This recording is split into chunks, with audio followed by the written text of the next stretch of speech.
हमने पढ़ा लिखा अरविंद केजरीवाल देखा है, जो आम आदमी पार्टी होते हुए जो खालिस्तान के खिलाफ एक शब्द नहीं बोल सकता। हमने अरविंद केजरीवाल पढ़ा लिखा देखा है, जो इस देश की सेना से सबूत मांगता है। हमने पढ़ा लिखा अरविंद केजरीवाल देखा है, जो भगवान श्री राम के मंदिर को गाली देता है और कहता है कि मेरी नानी नहीं चाहती थी कि मंदिर बने।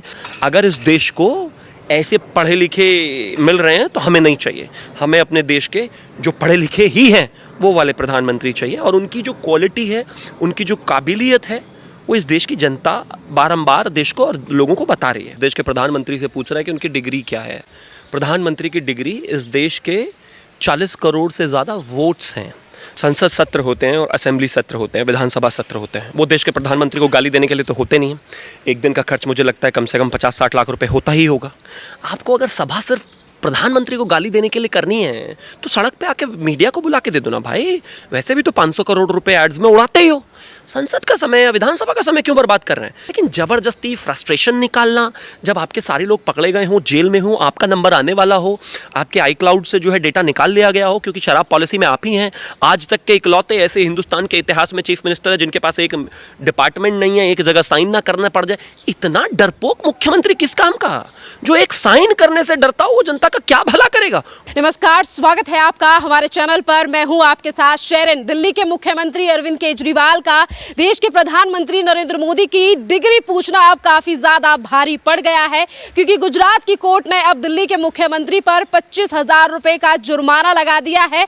तो वहीं दूसरी तरफ अलग भी टिप्पणियां की गई हैं। इस पूरे मामले पर संजय सिंह की क्या प्रतिक्रिया रहेगी, जो ये कहते हैं कि देश में लोकतंत्र नहीं है या फिर देश का प्रधानमंत्री पढ़ा लिखा होना चाहिए। इस पूरे मामले पर बात करते हैं। शिवम त्यागी जी हमारे साथ हैं।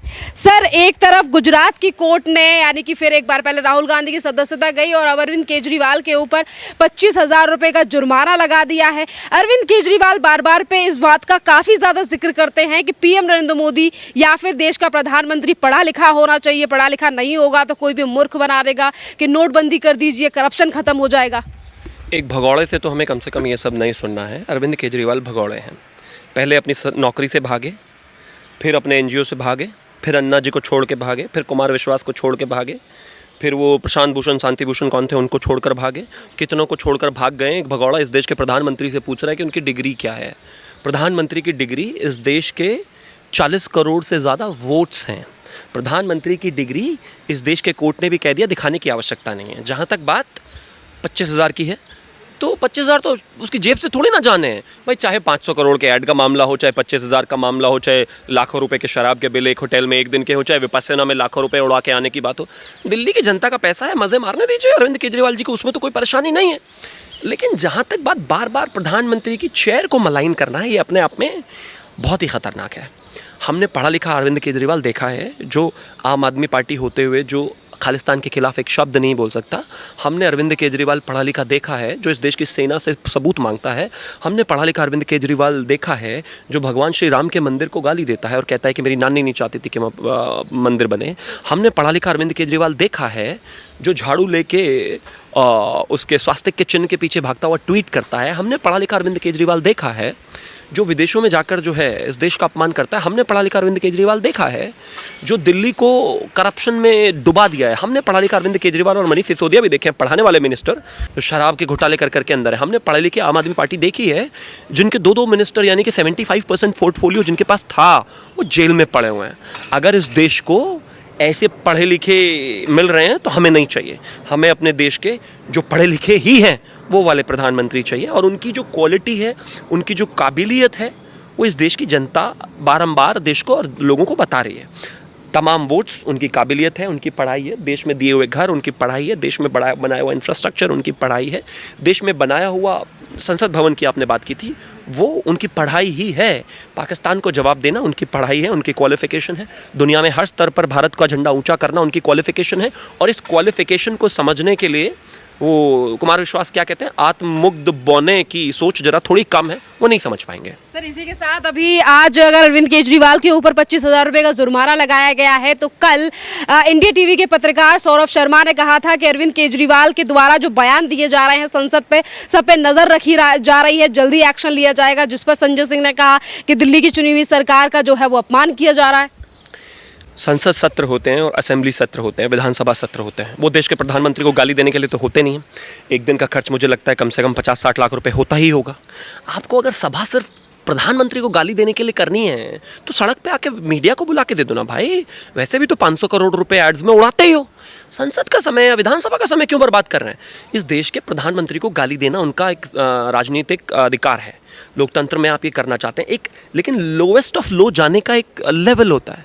आप मुझे एक चीज़ बताइए, इस तरह की भाषा जब वो बार बार बोल रहे हैं और वो पीछे जो बैठी होती हैं, उनके मुझे नाम याद नहीं आ रहा, हाँ नहीं, उनके जो पीछे बैठी रहती हैं, अगर आप देखेंगे उसमें क्या बोलते हैं, विधानसभा में बैठी रहती हैं, राखी बिरला। अब मुझे भी उनको देख के ऐसा ही याद आता है कि रामायण के बाद ऐसी हंसी देखी नहीं हमने आज तक। तो मतलब ये इस तरीके से देश के लोकतंत्र का मखौल उड़ाना उचित नहीं है। अगर आपको जीतना है लोकतांत्रिक तरीके से आइए, लड़िए, जीत जाइए, प्रधानमंत्री बन जाइए, कोई बात नहीं। लेकिन ज़बरदस्ती फ्रस्ट्रेशन निकालना, जब आपके सारे लोग पकड़े गए हों, जेल में हों, आपका नंबर आने वाला हो, आपके iCloud से जो है डेटा निकाल लिया गया हो, क्योंकि शराब पॉलिसी में आप ही हैं। आज तक के इकलौते ऐसे हिंदुस्तान के इतिहास में चीफ मिनिस्टर है जिनके पास एक डिपार्टमेंट नहीं है, एक जगह साइन ना करना पड़ जाए। इतना डरपोक मुख्यमंत्री किस काम का? जो एक साइन करने से डरता हो, वो जनता का क्या भला करेगा? उनके बस की नहीं है राजनीति करनी। और विधानसभा में तो इसलिए बोलते हैं क्योंकि कॉन्स्टिट्यूशनल जगह है। बोले ना अगर राजनीति करने की इतनी हिम्मत है, लेकिन डर है। अपने सारे प्यादों को तो जेल भेज दिया, घोटाला कर करके पैसा अपने पास भर लिया और उनको जेल भेज दिया। आज जिस तरीके से प्रधानमंत्री का मखौल उड़ा जा रहा है, बेशर्मी है। और मुझे बस एक ही चीज़ कहनी है उसमें कि गरीब के बच्चे को इस तरीके से गाली आप दे सकते हैं, ये लोकतंत्र है, लेकिन जनता सब देख रही है। पर अपने नेताओं को लेकर संजय सिंह का तो ये कहना है कि हमारे नेता अच्छा काम कर रहे थे, इसीलिए उन्हें जेल में डाला गया है।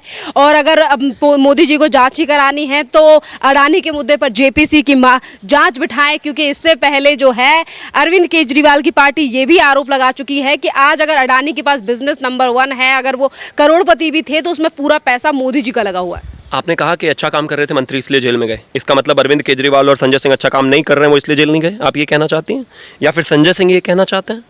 अब अगर वो अच्छा काम नहीं कर रहे हैं तो उनको भी जेल डाल दो, उनका भी क्या काम है? जब वो काम ही नहीं कर रहे हैं, ये बेकार की चीज़ें हैं। 1 साल के करीब होने वाला है सत्येंद्र जैन को जेल में पड़े हुए। आज जज भी बेल नहीं दे रहे हैं भाई। बेशर्मी की भी कोई सीमा होती है। वो और प्राइम मिनिस्टर का एक डायलॉग है जो बड़ा वायरल होता है कि हिपोक्रेसी की भी एक सीमा होती है। 1 साल हो गया उस आदमी को पड़े हुए जेल में, किसी जज को इतना विश्वास नहीं हुआ कि उसको जेल बेल दे दे, क्योंकि उनको ये डर है भाग ना जाए, ये सबूतों से छेड़छाड़ ना कर दे। आज मनीष सिसोदिया की बेल भी कैंसिल हो गई है। ये लोग जिन्होंने 1 साल तो मिनिस्ट्री चलाई है अंदर बैठकर, इनका शिक्षा मंत्री, जेल मंत्री, शराब मंत्री, पता नहीं कौन कौन सी मिनिस्ट्रीज उनके पास थी, 22-24, सारे के सारे तो जेल में बैठे। ये कैसे ईमानदार हैं? नई तरीके की रिवर्स साइकोलॉजी कला रहे। जो सबसे बड़ा चोर होता है ना, वही अपने आप को ईमानदार में भी कट्टर लगा दिया इन्होंने तो, क्योंकि सबसे बड़े कट्टर चोर यही है। सर, पर इसी के साथ अडानी के मुद्दे को लेकर भी तो देश की सरकार पर सवाल उठाए जा रहे हैं। मुझे लगता है बिल्कुल उठाने का अधिकार है। पहली बात तो ये कि उनकी जांच ऑलरेडी हो चुकी है। सुप्रीम कोर्ट ने जब जांच के लिए आदेश दिए थे तो खुद अडानी ग्रुप की तरफ से वो आया था, एक मैसेज आया था, उन्होंने प्रेस रिलीज़ किया था कि हम इसका स्वागत करते हैं और ये अच्छी बात है, इससे विश्वास होगा। देश के बिजनेसमैन को अगर आपको लगता है कि कहीं कुछ है, आप कराइए, कोई प्रॉब्लम नहीं है, आप उनकी जांच कराइए, सब चीज़ें कराइए, लेकिन किसके आधार पर? हिंडनबर्ग जो कह रहा था LIC लुट जाएगा, जो कह रहा था ये तमाम इंस्टीट्यूशंस लुट जाएंगे, वो अपने देश में ही ढूंढ के देख ले। उसके यहाँ के बैंक तो रोज़ाना बर्बाद हो गए, उन पर भी एक रिपोर्ट दे देता।